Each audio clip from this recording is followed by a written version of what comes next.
Welcome to the channel. If you're someone who enjoys strange stories from history, you're in the right place. Today we're diving into something both bizarre and fascinating. We all know that kings and queens lived in luxury, but behind the gold crowns and fancy palaces, some of them had the weirdest personal habits you can imagine. From kings who ate themselves to death, to rulers who thought they were made of glass, history is full of surprises. So get ready, because today we're uncovering the strangest habits of 11 real kings. And trust me, some of these will leave you speechless. The rotten royal king, James the Warrior of England. The ambassadors noticed something was wrong even before they entered the throne room. The stench was overwhelming, like a corpse left in the sun for a week and then soaked in rotten eggs and sewage. Surprisingly, no one had died. That awful smell, it belonged to King James I of England. And believe it or not, that was him on a good day. This was the same man who commissioned the famous King James Bible. But behind that legacy was a king who hadn't bathed in years. His tongue was oversized, so he drooled constantly. His clothes were crawling with lice. Courtiers could literally see them hopping around like tiny circus performers. And here's the shocking part. King James was actually one of the more normal kings we're going to talk about. Absolute power. Absolute weirdness. When someone is handed total control, a golden throne, and an entourage of advisors who never say no, they don't become wise rulers. They often spiral into the most bizarre, irrational behavior you can imagine. We're talking about rulers who thought they were made of glass. Queens who grew so massive they needed specially shaped coffins. Emperors who believed their horses could run governments. And no, that last one isn't just a political joke. It actually happened. In this video, we'll uncover the stories of 11 kings whose habits were so outrageous, so completely absurd, that they make today's celebrities seem like model citizens. After this, you might stop complaining about your weird coworkers. The Glass King and the Doll Emperor. Number 11. Charles VI of France. The Glass King. Let's start slow. Number 11 on our list is Charles VI of France, who genuinely believed he was made of glass. This wasn't just some passing fear. He lived in constant terror that if someone touched him, he would shatter into pieces. To protect himself, Charles had iron rods sewn into his clothing. He walked carefully, avoided sudden movements, and wouldn't let anyone come near him. Sometimes he even forgot he was the king. Servants had to remind him, "Your Majesty, you have a meeting." "I do, why?" "Because you're the king." This kind of glass delusion wasn't unique to Charles. In medieval times, it was surprisingly common among the elite. They even had a name for it, scholar's melancholy. If you thought too deeply back then, your mind might just convince you that your body was fragile glass. Honestly, that explains a lot about medieval decision-making. Number 10. Peter III of Russia, the Doll Emperor. Now things get stranger. Peter III of Russia was the emperor of a massive empire, but emotionally, he never left childhood. He didn't just collect dolls, he played with them like a kid.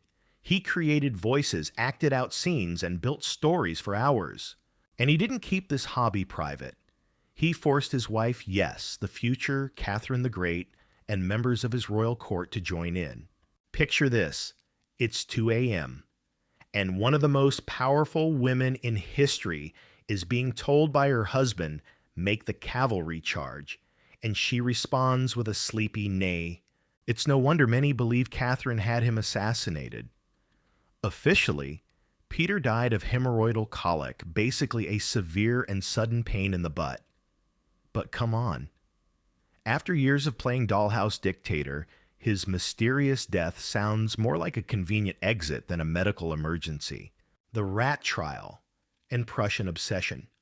Peter was also strangely obsessed with Prussia. He wore Prussian uniforms, spoke German instead of Russian, and admired their military discipline. One day, a rat chewed through his toy soldiers. Most people would be annoyed, but Peter. He held a full military trial for the rat. He gave the rodent a court-martial. After considering the rat's tactical skills, he ended up pardoning it. He believed the rat showed the same discipline as a Prussian soldier. If you ever wonder what absolute power does to someone, this is it. If you're enjoying the madness, these aren't the kinds of stories you read in history class. If you're fascinated by how bizarre royalty could be, make sure to like and share. There's a lot more strangeness to come. Number 9, Farouk of Egypt, the Pickpocket King. Now let's talk about King Farouk of Egypt, a man who had everything wealth power palaces, but still couldn't resist stealing. He wasn't just a kleptomaniac, he was a pickpocketing king. There's a famous story where Winston Churchill met with Farouk and later discovered his watch was missing.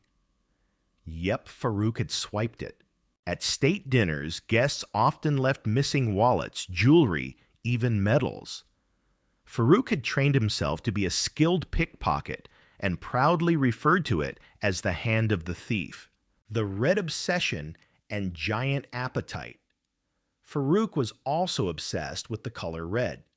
He owned hundreds of red cars and made it illegal for anyone else in Egypt to drive one. If he saw a red car on the road, he'd have it seized.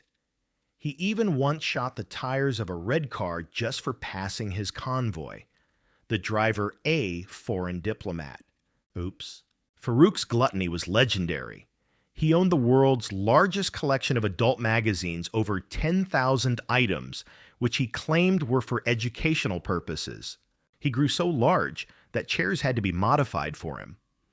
At restaurants, he didn't order a few dishes, he ordered everything on the menu and still claimed he was hungry.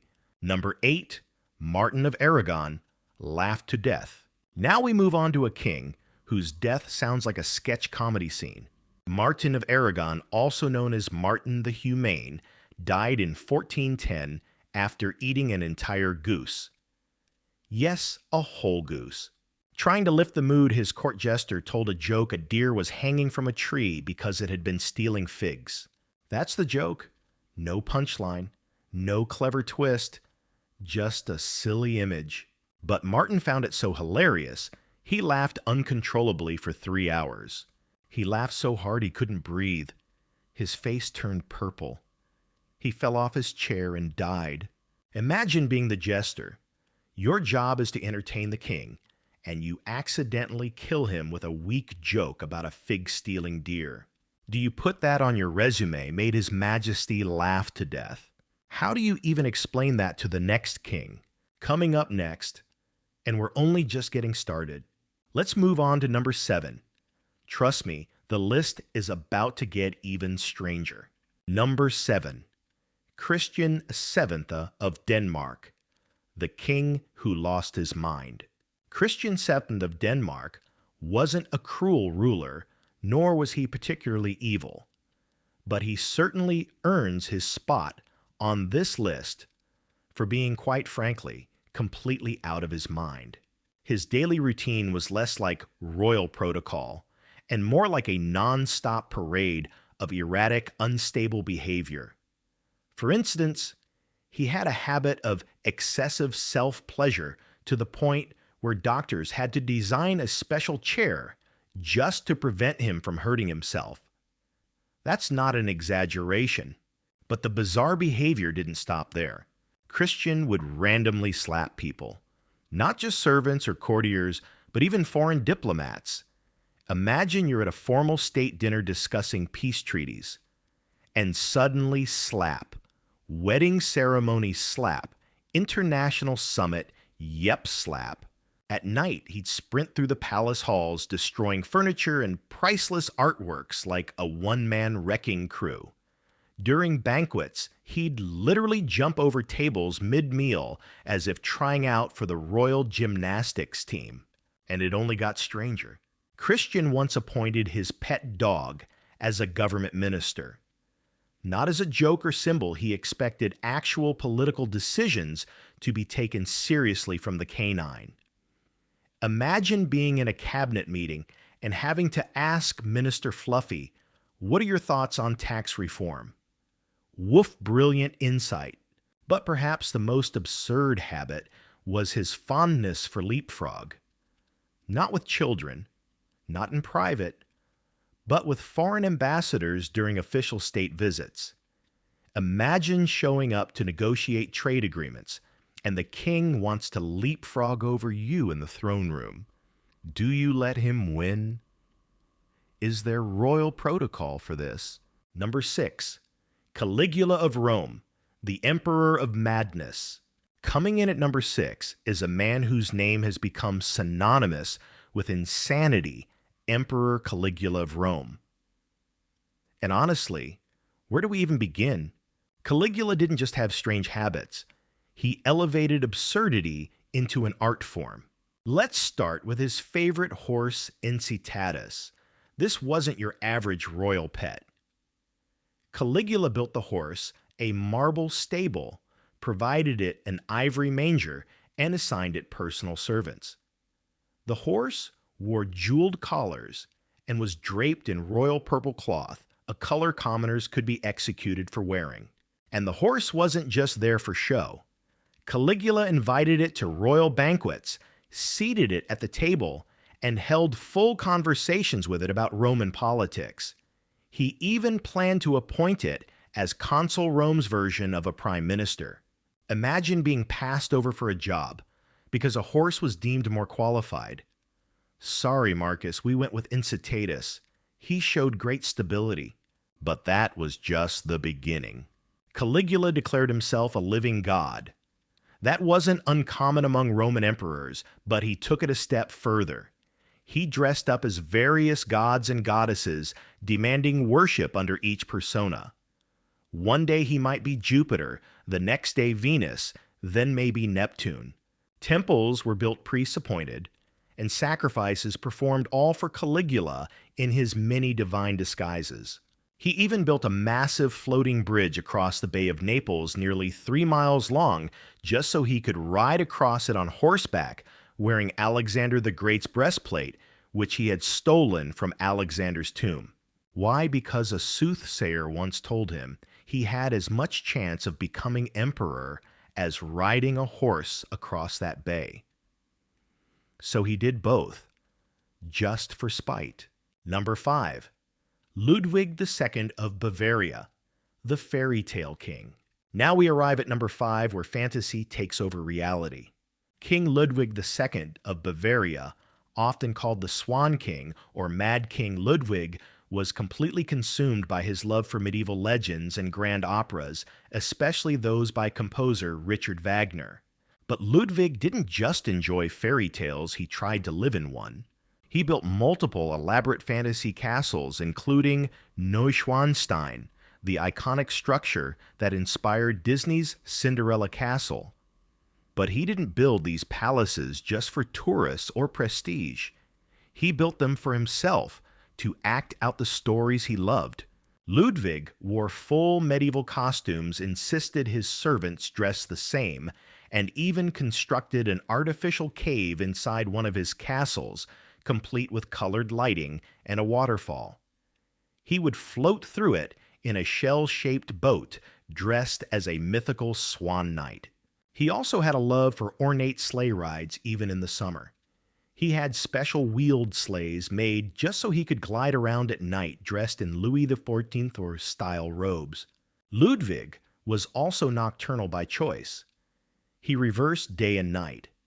His court had to follow his schedule, with morning rides taking place at midnight and dinner served at dawn. But the most surreal habit, he held imaginary dinner parties with long-dead monarchs. Places were set at the table for Louis XIV, Marie Antoinette, and other historic figures. Ludwig would toast their health, discuss politics, and expect his servants to serve food and refill drinks for the empty seats. One time, he ordered a servant's false teeth removed, because the clicking sound they made while speaking ruined the fairy tale ambiance. Imagine being that servant trying to stay composed while the king asks Marie Antoinette for her views on railway expansion. Number 4. Ibrahim I of the Ottoman Empire. Madness on the throne. Now things get dark and dangerous. Ibrahim Afur of the Ottoman Empire, known as Ibrahim the Mad, had habits that didn't just raise eyebrows, they shook an empire. He spent 22 years locked in a palace prison for royal heirs convinced he'd be executed. So when he finally became sultan, he completely unraveled. His first obsession? Fur. Not just wearing it, he covered everything in it. Walls, ceilings, floors. Even in the scorching heat of Istanbul's summer, he would wrap himself in heavy fur robes and perfume his beard with amber. But his most extreme obsession was with extremely large women. He sent out a royal order to find the fattest woman in the empire. His agents returned with an Armenian woman who weighed around 330 pounds, affectionately nicknamed Sugar Cube. Ibrahim was so pleased he made her Governor General of Damascus and granted her a generous pension. Unfortunately, his story takes a tragic turn. Consumed by paranoia, Ibrahim became convinced that his 280 concubines were unfaithful. His solution was brutal. In a single night, he had all of them tied in weighted sacks and drowned in the Bosphorus Strait. Their screams echoed across the water, horrifying the city. Miraculously, one woman survived, untied herself, and swam to safety, rescued by French sailors. Her testimony is the only reason we know this horrific story today. Number 3, Qin Shi Huang of China, the immortal emperor. Next, we turn to China's first emperor, Qin Shi Huang, a brilliant ruler who unified China and began building the Great Wall. But behind his legendary accomplishments was a man crippled by paranoia and an obsession with cheating death. Qin Shi Huang feared death more than anything. Desperate for eternal life, he sent expeditions to mythical islands believed to hold the elixir of immortality. When that failed, he turned to alchemy. His court alchemist promised him that mercury, yes, the toxic metal, was the key to living forever. He didn't just take small doses. He drank mercury pills, bathed in mercury, and even designed his tomb with rivers of flowing mercury. Instead of achieving immortality, he was slowly poisoning himself mentally and physically. As his condition worsened, his paranoia skyrocketed. He built a network of underground tunnels connecting over 270 palaces so he could move in secret, avoiding assassins. He never slept in the same room twice. His location was guarded like a military secret. Anyone who revealed where he was, even accidentally, would be executed along with their family. He also became obsessed with controlling information. Qin Shi Huang burned nearly every book in the empire that wasn't about medicine, agriculture, or prophecy. Literature, history, philosophy, all gone.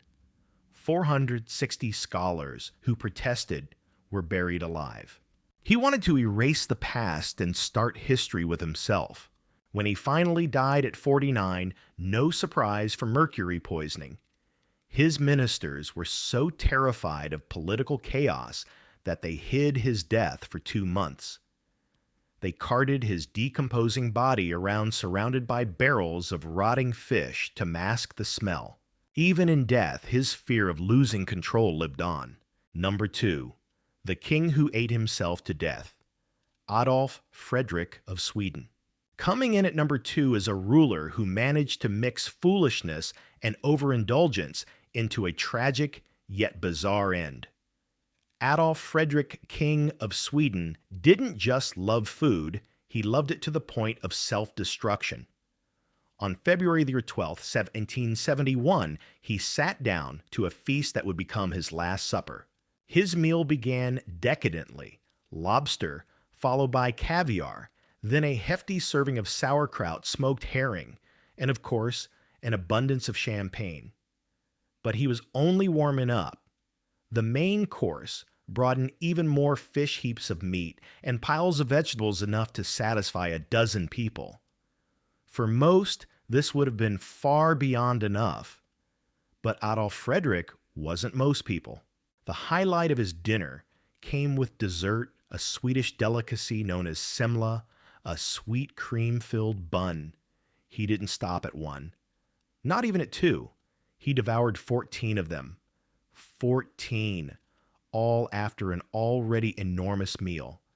His staff reportedly watched in disbelief as he crammed bun after bun into his mouth cream, running down his face, his stomach visibly swelling with each bite. Once finished, he pushed his chair back, stood up, and then collapsed to the floor. He died on the spot. Officially, it was chalked up to digestive complications, which is like saying the Hindenburg had a minor air leak. Swedes remember him today with a grim nickname, the king who ate himself to death. It's even mentioned on his Wikipedia page. Think about that, your entire legacy boiled down to overeating pastries. Not remembered for your leadership reforms or diplomacy, just buns.